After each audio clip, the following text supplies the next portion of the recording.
Hello दोस्तों, आज मैं आपके लिए लेकर आई हूँ द सीक्रेट के चैप्टर नंबर 7 का पार्ट 2। अगर आपने इससे पहले के वीडियोस नहीं देखे हैं तो द सीक्रेट की प्लेलिस्ट पर जाकर जरूर देखें। यदि लोग बीमारी और उसके लक्षणों पर पूरा ध्यान केंद्रित करते हैं तो वे उसे बढ़ावा देते हैं। उपचार तब तक नहीं होगा जब तक कि वे अपने ध्यान बीमारी के बजाय सेहत पर केंद्रित नहीं कर लेंगे, क्योंकि यही आकर्षण का नियम है। जहाँ तक संभव हो हमें याद रखना चाहिए कि हर अप्रिय विचार एक बुरी चीज की तरह होता है जिसे हम अपने शरीर में रखते हैं। जब हमारे विचार खुशनुमा होते हैं तो हमारी बायोकेमिस्ट्री भी खुशनुमा बन जाती है, जिससे हमारा शरीर सेहतमंद बना रहता है और हम खुश रहते हैं। नकारात्मक विचार और तनाव शरीर व मस्तिष्क की कार्य क्षमता को बुरी तरह कमजोर कर देते हैं। इसका कारण यह है कि हमारे विचार और भाव हमारे शरीर को लगातार बनाते तथा व्यवस्थित करते रहते हैं, उसे लगातार नया बनाते रहते हैं। आपने अपने शरीर में अब तक चाहे जो भी उत्पन्न किया हो, आप उसे बदल सकते हैं, अंदर से भी और बाहर से भी। खुशी भरे विचार सोचना और खुश रहना शुरू करें। खुशी महसूस करने की अवस्था है। आपकी उंगली खुश महसूस करना के बटन पर है, उसे अभी दबा दें और दृढ़ता से दबाए रखें, चाहे आपके चारों तरफ जो भी हो रहा हो। शारीरिक तनाव को हटा लें। इसके बाद शरीर वह करता है जिसके लिए इसे बनाया गया है, वो खुद उपचार करता है। बीमारी से छुटकारा पाने के लिए आपको जूझने की जरूरत नहीं होती है, बस नकारात्मक विचारों को बाहर निकालने की आसान प्रक्रिया का पालन करें। इससे आपके भीतर सेहत की प्राकृतिक अवस्था उत्पन्न हो जाएगी और शरीर अपना उपचार खुद कर लेगा। मैंने किडनियों को दोबारा ठीक होते देखा है, मैंने कैंसर को गायब होते देखा है, मैंने आंखों की ज्योति को सुधरते और लौटते देखा है। रहस्य का पता लगने से पहले मैं 3 साल से पढ़ने का चश्मा लगा रहा था। एक रात जब मैं रहस्य की ज्ञान की सदियों लंबी यात्रा को टटोल रहा था तो मैंने पढ़ने के लिए अपना चश्मा उठाया, लेकिन मैं बीच रास्ते में ही रुक गया। मुझे अपना यह काम बिजली के झटके की तरह लगा। मैंने लोगों की बातें सुनी थी कि उम्र के साथ आंखों की रोशनी कम हो जाती है। मैंने लोगों को अपने हाथ दूर रखकर पुस्तक या अखबार पढ़ते देखा था। मैंने इसलिए इस विचार को मान लिया कि उम्र के साथ आंखों की रोशनी कम हो जाती है और मैंने इसे अपने मन में जगह दे दी। मैंने यह काम जानबूझ के नहीं किया था, लेकिन फिर भी किया तो था। मैं जानता था मैं अपने विचारों के कारण जिस चीज़ को अस्तित्व में लाया हूँ उसे बदल सकता हूँ।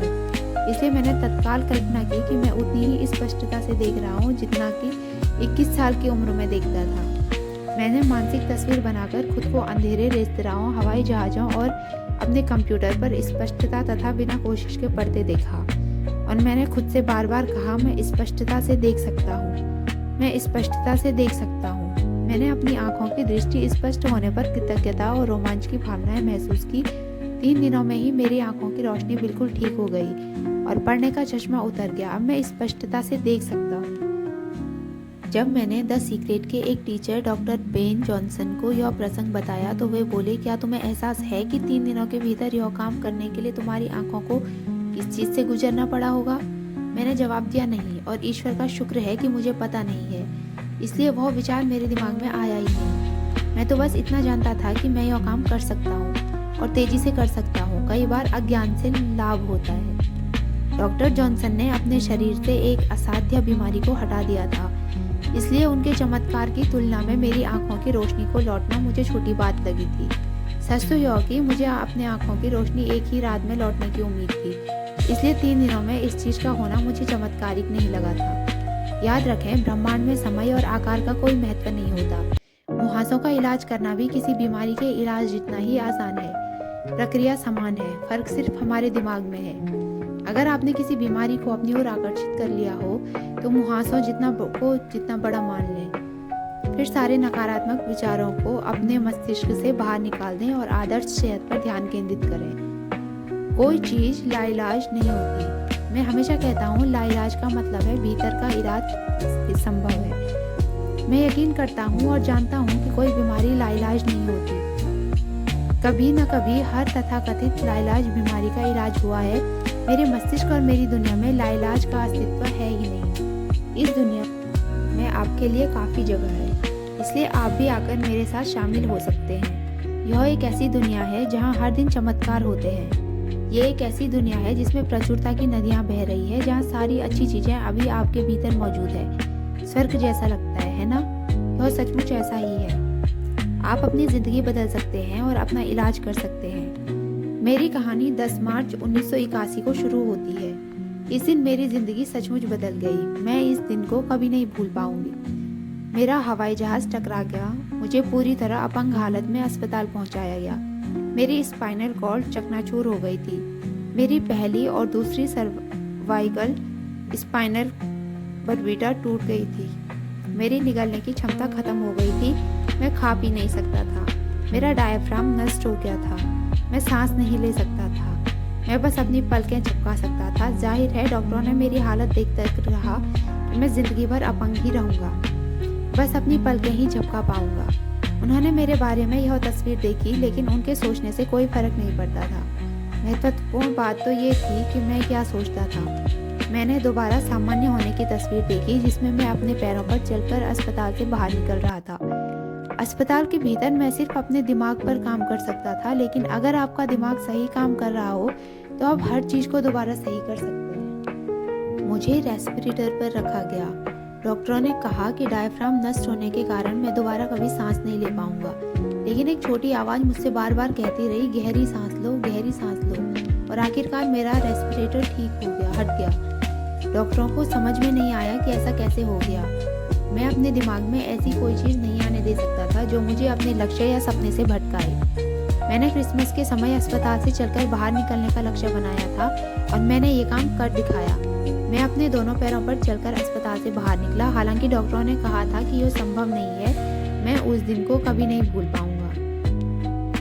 अगर कष्ट भोग रहे लोगों को संदेश देने के लिए मुझे अपनी ज़िंदगी का सारांश बताना हो, अगर मुझे लोगों को ये बताना हो कि वे अपनी ज़िंदगी में क्या कर सकते हैं, तो मैं इसे संक्षेप में 11 शब्दों में बता सकता हूँ। इंसान वो बन जाता है जिसके बारे में वो सोचता है। मॉरिस गुडमैन को चमत्कारी व्यक्ति माना जाता है। उनकी कहानी को द सीक्रेट में इसलिए शामिल किया गया क्योंकि ये इंसान के मस्तिष्क की असीमित शक्ति तथा संभावना को दर्शाती है। मॉरिस जानते थे कि वे जिस भी चीज़ के बारे में सोचेंगे, उनकी आंतरिक शक्ति उसे उत्पन्न कर देगी। हर चीज़ संभव है। मॉरिस गुडमैन की कहानी ने हजारों लोगों को आदर्श सेहत के बारे में सोचने, उसकी कल्पना करने और उसे महसूस करने के लिए प्रेरित किया है। उन्होंने अपनी ज़िंदगी की सबसे बड़ी मुश्किल को सबसे बड़े उपहार में बदल दिया। द सीक्रेट फिल्म रिलीज होने के बाद हमारे पास चमत्कारी कहानियों की बाढ़ आ गई। इसमें सभी प्रकार की बीमारियों से ठीक हो चुके लोगों ने हमें बताया कि ये द सीक्रेट देखने की वजह से हुआ है। अगर आपको यकीन है तो हर चीज़ संभव है। मैं डॉक्टर बेन जॉनसन के प्रेरक शब्दों के साथ सेहत के विषय पर बातचीत खत्म करना चाहूँगी। हम अब ऊर्जा चिकित्सा के युग में कदम रख रहे हैं। ब्रह्मांड की हर चीज़ की एक फ्रीक्वेंसी है और आपको बस फ्रीक्वेंसी बदलना है या अवसर की फ्रीक्वेंसी उत्पन्न करना है। इस तरह दुनिया में हर चीज़ को बदलना बहुत आसान है, चाहे वो बीमारी हो या भावनात्मक मुद्दे हो या कोई और चीज़ हो। यह बहुत विराट संभावना है। यह हमारे सामने प्रकट होने वाला अब तक का सबसे बड़ा रहस्य है। द सीक्रेट के चैप्टर नंबर 7 का सार ये है, प्लासिबो इफेक्ट आकर्षण के नियम की सक्रियता का उदाहरण है। जब कोई रोगी सचमुच यकीन करता है कि शक्कर की गोली असली दवा है, तो उसे वही मिलता है जिस पर वो यकीन करता है और उसका इलाज हो जाता है। संपूर्ण स्वास्थ्य पर ध्यान केंद्रित करना एक ऐसी चीज़ है जो हम सभी अपने भीतर कर सकते हैं, चाहे बाहर कुछ भी हो रहा हो। हंसी खुशी को आकर्षित करती है, नकारात्मकता को नष्ट करती है और चमत्कारिक इलाज की ओर ले जाती है। बीमारी शरीर में इसलिए उत्पन्न होती है क्योंकि हम उसके बारे में सोचते हैं, उसके बारे में बातें करते हैं और उस पर ज़रूरत से ज़्यादा ध्यान देते हैं। अगर आप छुटपुट बीमार हैं तो इस बारे में बात न करें जब तक कि आप इस और ज़्यादा बढ़ाना ना चाहते हों। जब आप लोगों की बीमारी का विस्तृत विवरण सुनते हैं तो आप उनकी बीमारी में अपनी ऊर्जा जोड़ देते हैं। इसके बजाय बातचीत अच्छी चीज़ों की ओर मोड़ दें। उन्हें सेहतमंद तस्वीर दिखाने के लिए सशक्त विचार प्रेषित करें। बुढ़ापे की धारणाएं हमारे मस्तिष्क में होती है, इसलिए ऐसे विचारों को अपनी चेतना से बाहर निकाल दें। आदर्श सेहत और चिर यौवन पर ध्यान केंद्रित करें। बीमारियों और बुढ़ापे के बारे में समाज में व्यापक भ्रामक बातों पर कान न दें। नकारात्मक संदेशों से आपका भला नहीं होगा। दोस्तों, उम्मीद है आपको ये वीडियो अच्छा लगा होगा। द सीक्रेट के आगे की वीडियोस देखने के लिए चैनल को सब्सक्राइब करें।